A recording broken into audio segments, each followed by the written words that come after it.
Ron Van Timmeren will be, I don't know, maybe he'll watch Secretariat or Seabiscuit on DVD, or maybe he'll pull out what I think was the best horse racing movie ever, Let It Ride with Richard Dreyfuss. Good morning, Ron Van Timmeren.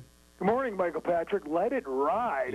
What year was that? Remember that one? It had Richard Dreyfuss, and one of the Tilly girls was in there, too, if I'm not mistaken. And we're going to talk to the man who wrote the book, Jay Cronley, a little bit later this morning. He's with ESPN.com right now. It was a very funny take on horse racing and very realistic if you've ever been to the horse track. So there, I stumped the movie guy.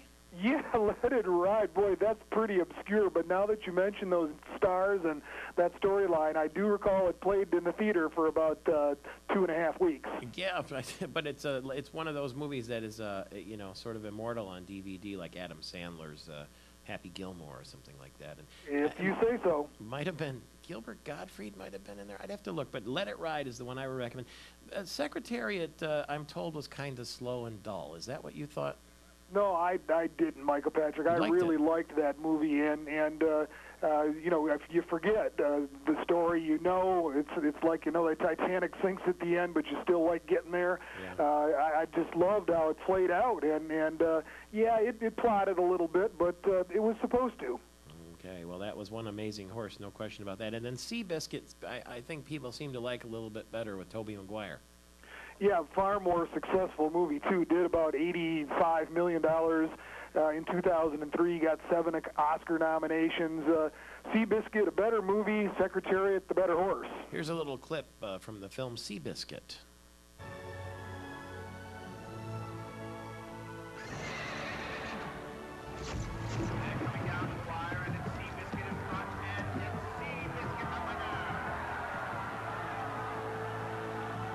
Yeah, so if you're into horse racing, that was obviously an inside look in the old days at how it was done.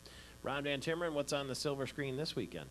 Well, we got another blockbuster, Michael Patrick. Fast 5 last week, $86.2 million. That was a huge start to our summer blockbuster season. This weekend, it's Thor. 2D, 3D, IMAX, 3D, whatever format you like. This one's a crowd pleaser and a critics pleaser. 91% fresh on RottenTomatoes.com. I saw it yesterday. I really, really enjoyed it. Love this Chris Hemsworth guy who's playing Thor. Also, good cast including Anthony Hopkins, Natalie Portman. Reminded me a lot about the first time I saw the Iron Man movie. Really a lot of surprises for me. Good stuff while on Earth or out in the celestial galaxies of Thor's planet. You know, I felt the same way about Iron Man. I wasn't that nuts about seeing it, but I rented it by accident almost one time, and then I absolutely loved it. I thought it was innovative and funny and really, really stylish, and that was pretty fun. I have a big list, by the way, from the New York Times. Last Sunday, they published the entire list of movies coming out this summer, so I'm hoping that later this month, I guess it's the 16th, you and I can spend an hour and just go blow by blow through the summer previews and talk about what we like, what we don't, what has a shot to make it, and what doesn't. That'd be a lot of fun. Yeah, absolutely. There's a lot of product this summer. We're really hoping to catch up after a slow first quarter. Yeah, I don't know how I'm going to see them all, but I was making a little check by them, and I'm like, wow, I'm going to have to watch a lot of movies this summer. That's okay. You can do that. And so that's out, and anything else?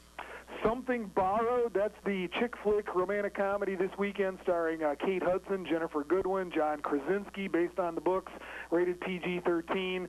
Jumping the Broom, Tyler Perry-esque look at the comedy and drama that goes with a wedding of the uptowns versus the downtowns, Angela Bassett, Loretta Devine, Paula Patton in that one. Also new There Be Dragons, which is an interesting look at the Spanish Civil War and the early days of Opus Dei, that from director Roland Joffe, who did Killing Fields and Mission, that getting some good reviews as well.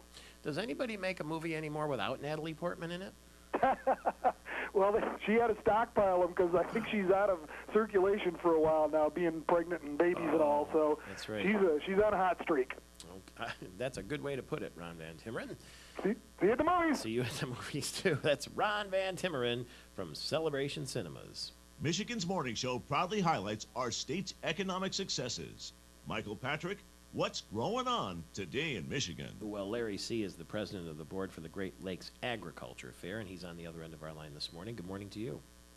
Good morning, Michael Patrick. Is it fair to presume if we come to the Great Lakes Agriculture Fair Labor Day at the Silver Dome, we're going to get an up-close look at some horses just like they will at the paddock at Churchill Downs tomorrow?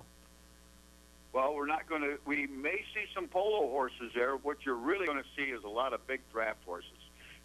We're going to have a huge draft horse show with the 6-horse hitches parading around a gigantic arena for everybody to see as they thunder past. Well, when you see those horses, it's almost unimaginable. They're like small dinosaurs, aren't they? Exactly, yes. And they come in multiple breeds. They come in a sorrel color. We have dappled gray ones. We'll have black ones, deep chestnut horses. It's really an event to see. You know, I was driving out near Stanwood yesterday in Michigan, near the Tullymore Resort, and there's a little bit of Amish country out there. And there was a fella plowing his field with a plow pulled by 3 horses. And I felt like I'd gone back in time. It was quite a sight, and it reminded me how important the horse is to American history. Yeah, it's part of our agricultural heritage, and that's what our Great Lakes Fair is based on, is the heritage of agriculture. We want to go back in time and show the history of agriculture as an educational kind of event, and right up through modern days with the modern farming and the machinery and the methods that producers use today to get the great products of Michigan agricultural out to the consumers.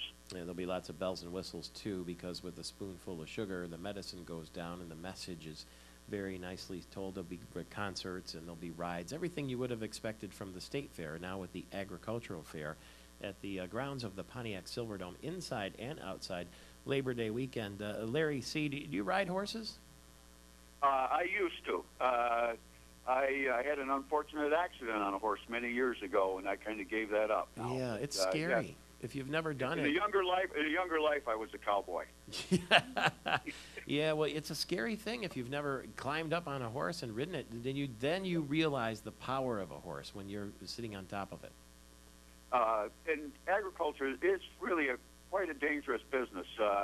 It's changed a lot in my lifetime. I've been involved all my life, and I won't tell you how old I am, but I attended the Michigan State Fair in 1940. Oh, I was only 2 months old, but that'll give you a clue.